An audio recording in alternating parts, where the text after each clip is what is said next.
Hey, I'm ChristopherJMUA and welcome back to my channel. Unless you've never been here, of course, then welcome. I'm very glad you've stopped by because today we are reviewing the Anastasia Beverly Hills Volume 2 Pro Pigment Palette. I'm so excited about this one because, I mean, just look at it. It's so pretty. And compared to Volume 1, I'm much more of a fan of this color than I am this color. Don't get me wrong, purple's great. If you love purple, by all means, love purple. But teal and blue is my jam. Mark might be tired of it at this point, but teal and blue is my jam. So you can imagine whenever I saw this on Trend Mood that I was definitely ready to get it and review it.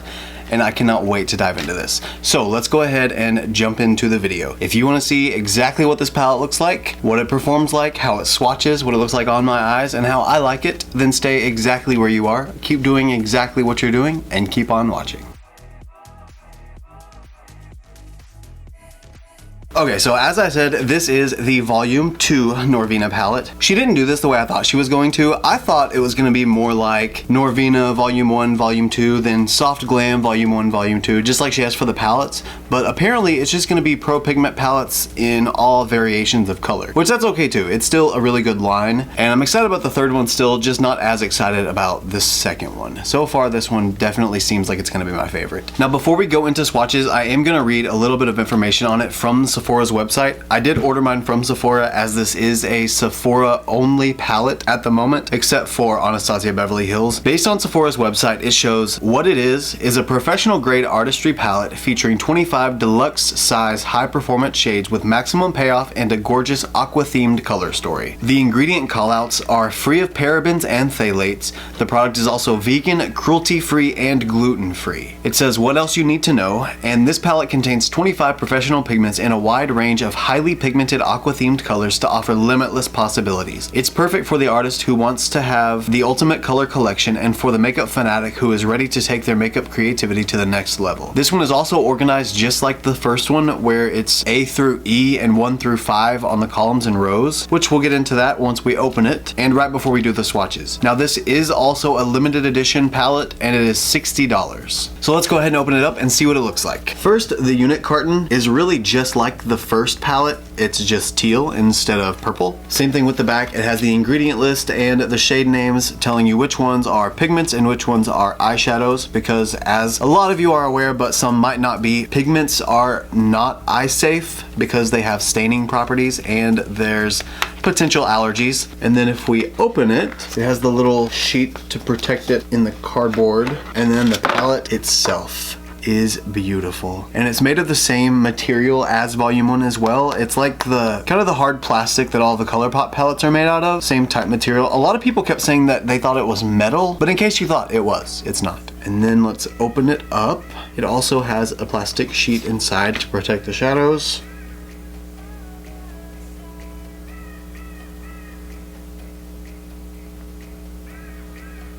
It's so beautiful. You know, online, it looked a lot more blue, but now I can see a lot more green in it, and yellow, and a gold. It's so crazy how online it always looks a little bit different than it does in person. Maybe there's about half blue in here. We have 1, 2, 3, 4, 5 blue shades. So a whole row of blue shades, and the rest are not. So I'll let you know how much of a blue palette it actually is whenever it's an actual teal palette. Well, now that we've seen the palette for what it looks like, let's go ahead and jump into swatches. First, we have the shade A1, Steak Sauce. Wow, that's really, really pigmented and very shimmery. Next, the shade A2.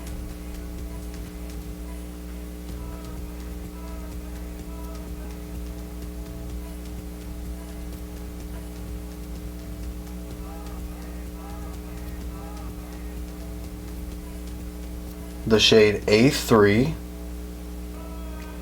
Wow. That one's really pretty. It's pretty much like A2, but if it was shiny.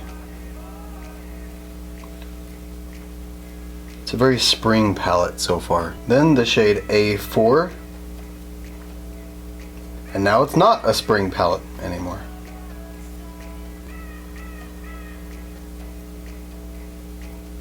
Then the shade A5.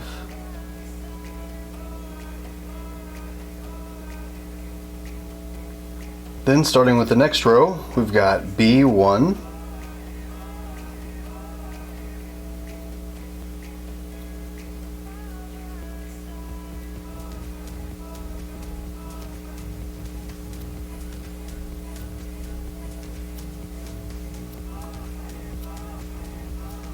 the shade B2,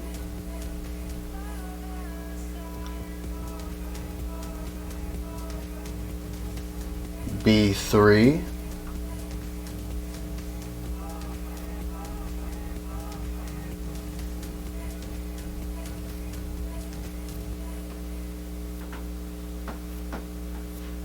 then B4, which is before B5. Then the shade B5. That is gorgeous. I really, really like that shade.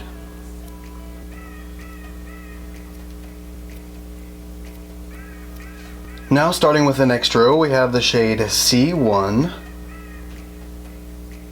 My God. It was like ice. Then the shade C2.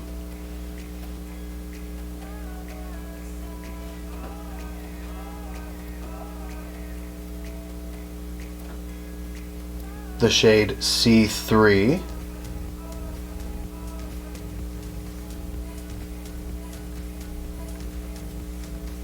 The shade C4.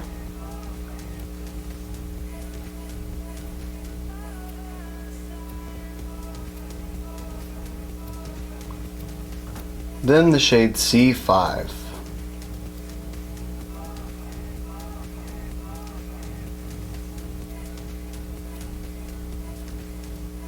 Then the next row, the first shade is D1. Wow. That's nice. I really, really like that one. Then the shade D2. That was really good for a matte. I didn't have to build that up at all. The shade D3.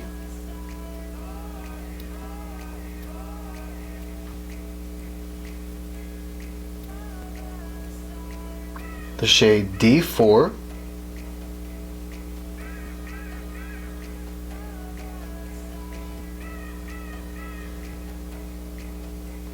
Then the shade D5.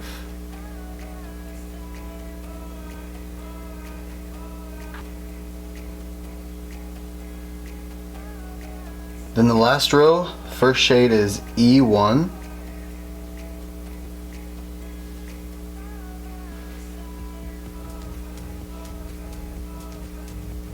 Next shade is E2. Wow, that one's really cool. It's purple, but it's blue, but it's lilac, but it's magenta.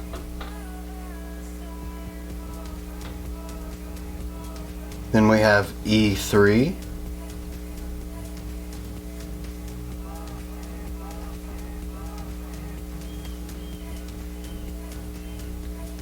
Then the shade E4.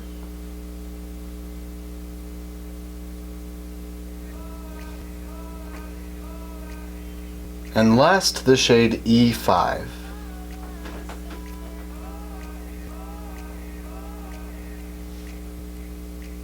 So that is the entire Anastasia Beverly Hills Volume 2 Norvina Pro Palette, and as always I will insert photos of the swatches, one with flash here,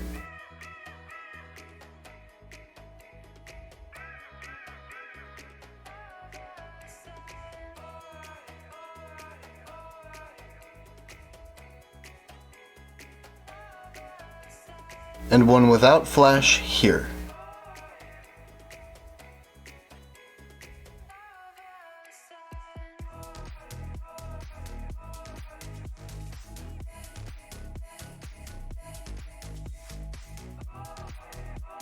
And as always, I wanted to give you guys a video of the swatches up close so you can see really what we're working with.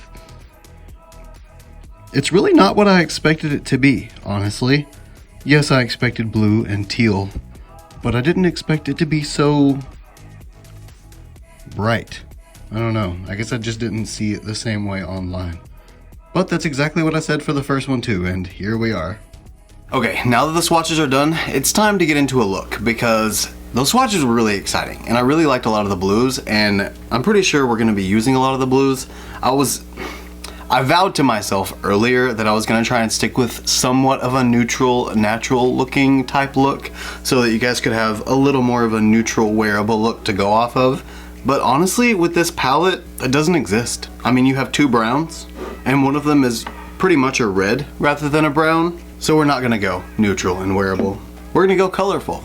So I'm gonna start out by priming my eyes with my Anastasia eye primer. I think I'm gonna start out using my Morphe R37 big fluffy blending brush, and I'm gonna go into the shade A2 and start applying that just all over the crease. I'm gonna kind of use that as my transition color. I don't know for sure if I'm gonna go into greens or if I'm gonna go into blues. You know that it's not a true ChristopherJMUA review if I know what I'm doing. I have to have no plan. That's the only way this works. On the eye, that looks a lot more like a yellow to me than it does a lime green. That's okay though, because it should work as a blending shade. And with this, I'm not tapping off any of the excess because I really want all of the excess. I want to pack it on as much as possible to make it as pigmented as possible since it is a pressed pigment. And then once I blend in other shades, I'll start to blend it out, especially with as light as this shade is, because it's not gonna be as pigmented as I want if I just go in and start blending it immediately. I think I've got the shade A2 built up about as much as I want it to be. It looks very highlighted yellow-ish. Maybe there's a little bit of a green tint, but I'm still getting that yellow vibe from it. Either way, now I'm gonna go in with my Morphe M433 brush and I'm gonna take the shade B3. I feel like that's a little bit more yellow than E3 is, so it'll still give me a good blend into this, or it should anyway, we'll find out. And I am gonna tap off the excess from that because I wanna start blending lightly into this and see if I can build it up instead. Now I'm just gonna try and keep this shade condensed down to the crease and not bring it up as high as A2 because I still wanna make sure that the outside of the transition shade is still yellow and I don't wanna lose all of that work that I put into that.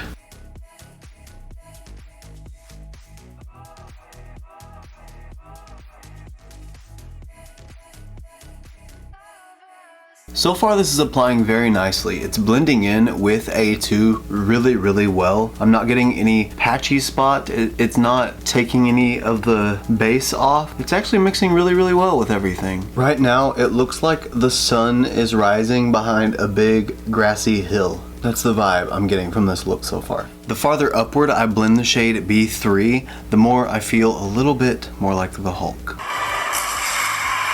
Every time I go upward. It's like each blend I make gets me closer and closer to turning into him because it keeps getting rid of a little bit more of that yellow. Speaking of the yellow, now I'm gonna go back in with the Morphe R37 brush and go back into the shade A2, the lime green, not lime green yellow. And I'm gonna add some more of that back into the crease as the transition shade, but I'm gonna kind of blend it up a little bit so that it still blends in with the green, but also gives me back some of that yellow that I did have above, just so I don't lose it all because of all that work that I did put into it. I don't want to cover it all up with only green. Now that I blended the shade A2, the yellower shade, higher up, I'm gonna go back in with a little bit more of B3 on the Morphe M433 brush and take that just a little bit higher just to make sure that the gradient between A2 and B3 is as smooth as possible. And then I'm gonna go in with a little bit of blue and deepen everything up. So far though, I've got to say these shades together, at least these two, blend beautifully. Now that I've gotten the shade B3 blended out to, I think, where I want it to be blended out, maybe, possibly. I don't know, this is a very springy look, and it's September right now, so I don't know how on trend we are at the moment. But either way, we're still gonna go in with the Morphe M456 brush. This is almost like the M433 brush, but just smaller, really, so you can get really right up in the crease and keep it a little more defined instead of being so blown out like the green is. But now I'm gonna go into the shade C4. That one's got definite blue tones in it, but I think it's deep enough that it's gonna work with the green and help deepen the whole look up, but without taking too much away. Maybe, I mean, we'll see. We're also starting to get to a point where I've got the third shadow built up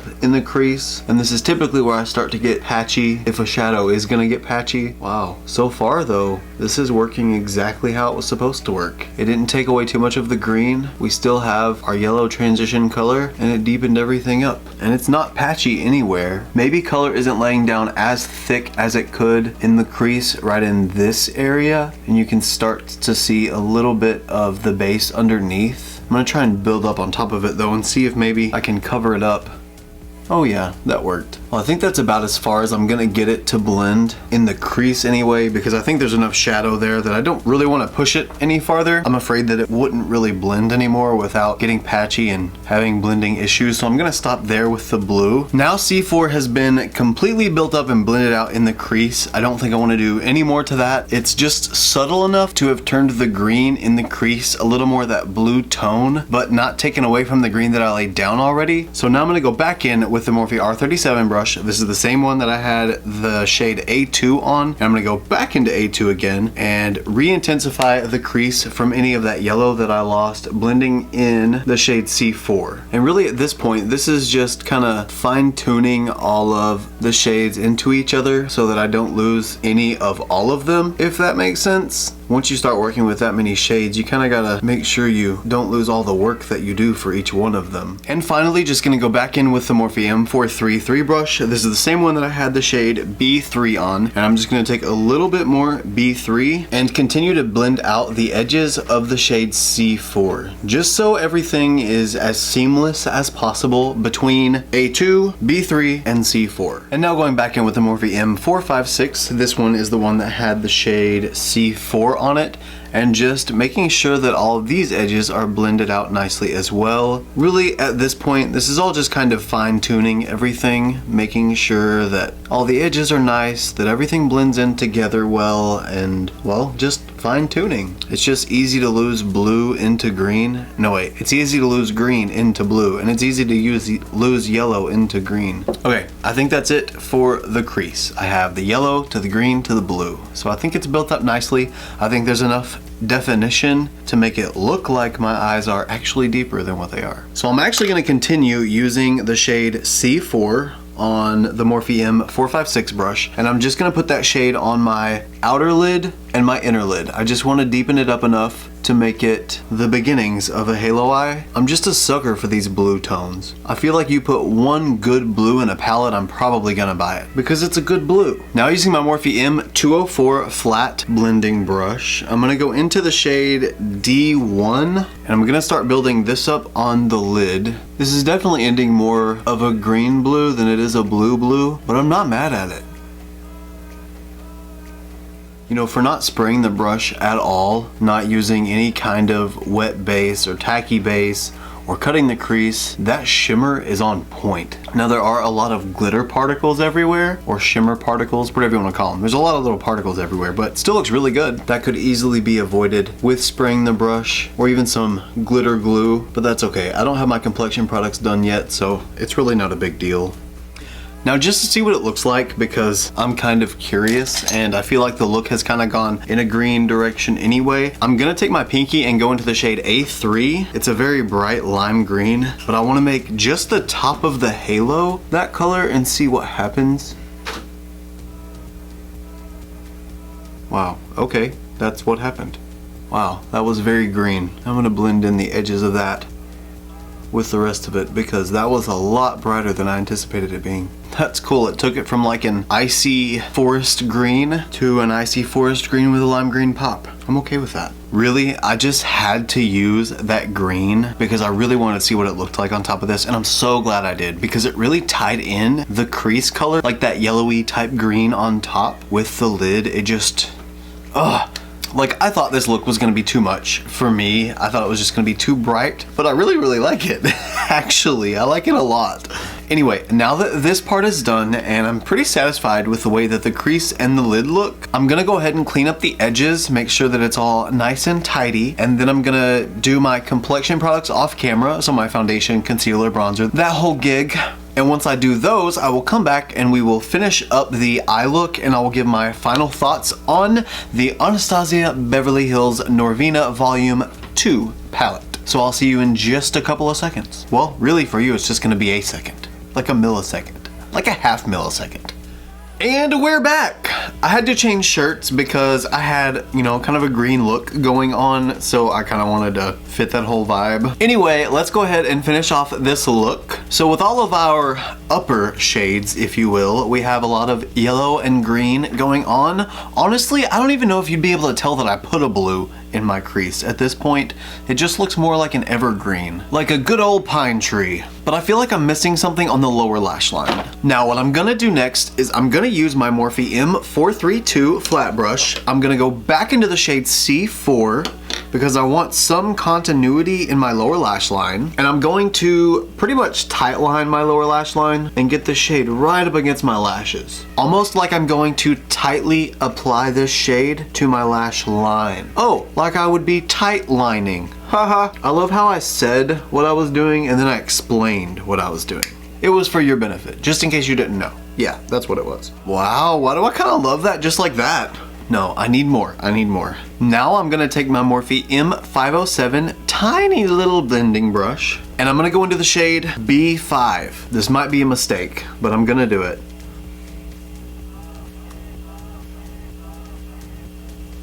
Now I'm just blending out the shade C4 with B5. I'm not gonna continue blending out B5 with the same brush. I'm gonna need to go in with a little bit fluffier of a brush to blend it out, just so it doesn't draw down the blue so much. I just wanna be careful with that because there's already blue in my under eye darkness, so I don't want it to look like under eye darkness. I just wanna make sure I keep it high up enough, but blend it out enough that it looks good.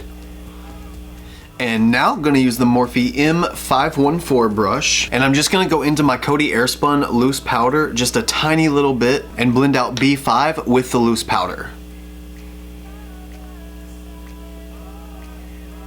Okay, that's blended out exactly like I wanted it to be. I really, really like that a lot. Like a lot.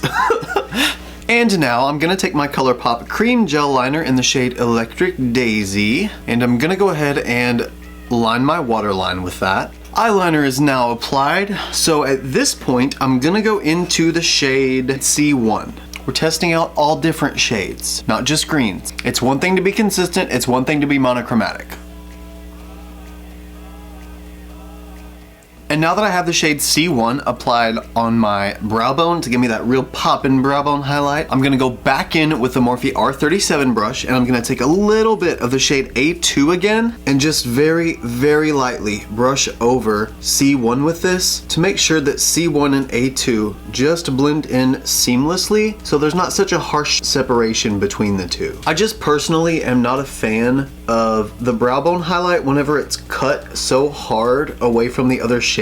Like if the color is such a different color that it doesn't really mesh with everything. That's why I always like to use a shimmer as the brow bone highlight if I can, because you can always apply a matte shade on top of a shimmer and mix it in, and it kind of gives that same tone. If it's a lighter shimmer, of course. Yeah, there we go. So now that brow bone highlight has turned into a little bit of a yellowy green along with that champagne type tone. Love that. Now I'm gonna go ahead and curl my lashes and use my Grande Cosmetics mascara, and I'm also going to apply my Lily Lashes Faux Mink in the style Gaia. And once I do that, I'll be right back with my entirely finished look. Now we're back with absolutely, positively the very last look. And this is it. What do you guys think? Do you love it? I hope you do, because I really do. I like it a whole lot. Granted, I did not go in the direction that I planned on and thought I was going to go in. I really thought I was gonna go blue, or at least more blue. There is a little bit of blue in this, but it's like accents of blue. It's not like a blue look, but I'm still very happy with it. It goes from like the light, grassy, yellowy, lime green color into more of an aqua type teal sort of shade. Regardless, I still love it. I'm still very happy with it. I'm actually really glad that it did go a different direction because I feel like teal is what I'm gonna be getting from this palette more than anything else. I feel like that's what I'm just gonna be drawn toward all the time when I use this. So I'm glad that I didn't this time, so that I can have a chance to explore more into that side of things a little bit more later. Now, when it comes to my opinion of this palette and if I think it's worth you buying it. First of all, let me clarify something. I think this would be clarifying, I'm not sure. Hear me out. This is a pro pigment palette. Okay, this is, in my opinion, meant for a working professional or an eyeshadow connoisseur, if you get my drift. I feel like you have to have a certain demeanor going into using eyeshadow palettes like this to be prepared to buy a palette like this. If you just do neutral glam every day, this isn't gonna work for you. I mean, you can tell just by looking at the shades in this palette that this is not a neutral glam palette. The most neutral glam type look you're gonna get out of this is maybe E4 in the crease with C1 on the lid, or E4 in the crease with E2 on the lid. You might even be able to get away with a little bit of A4 on the lid. Point being, it's not a neutral palette at all. I mean, you see all that color, but if you like bold, colorful looks, have at it. This has a lot more green than I really anticipated. For some reason, when I saw this, just like this, I thought this, and this. Those are the colors I saw. My mind was blind to all of these other colors in here, but now that I have it and I see it in person and am using it, the application is so much more versatile than just blue or just teal. I mean, honestly, if you really think about it like that, you have about 5 blues, you have about 5 greens, and then the other 3 rows are miscellaneous. But based on quality, hands down recommend. This is just as good of quality as the Volume 1 palette, and it feels just as good of quality, and it performs just as well. Also, going into these palettes, I feel like you have to know that you're using pressed pigments, which do perform a little differently than eyeshadows. So with all of that being said, yes, I do definitely recommend this palette for people who know that they like color and will use color. If you are a neutral gal, then I know that you're not going to use this. I know that this palette is not for you. It probably scares you just looking at it, but for me, I definitely recommend the Anastasia Beverly Hills Norvina Pro Pigment Palette Volume 2. I hope you guys enjoyed this video so much, at least as much as I enjoyed filming it for you, because I had a lot of fun with this palette and making this look. If you did enjoy this video, it'd be awesome if you were a little sweetie pie and gave me a thumbs up. It does let me know that you like this content and this video. It also helps YouTube suggest to other people my channel and my content. And if you want to see this look and more looks like them, you can follow me on Instagram, Twitter, and Snapchat. My username is the same for everything. It's just ChristopherJMUA. And if you gain nothing out of this video, if you gain nothing out of any of my videos, please at least gain this. And that is to always remember and never forget that you are absolutely beautiful. And I love you guys. Bye.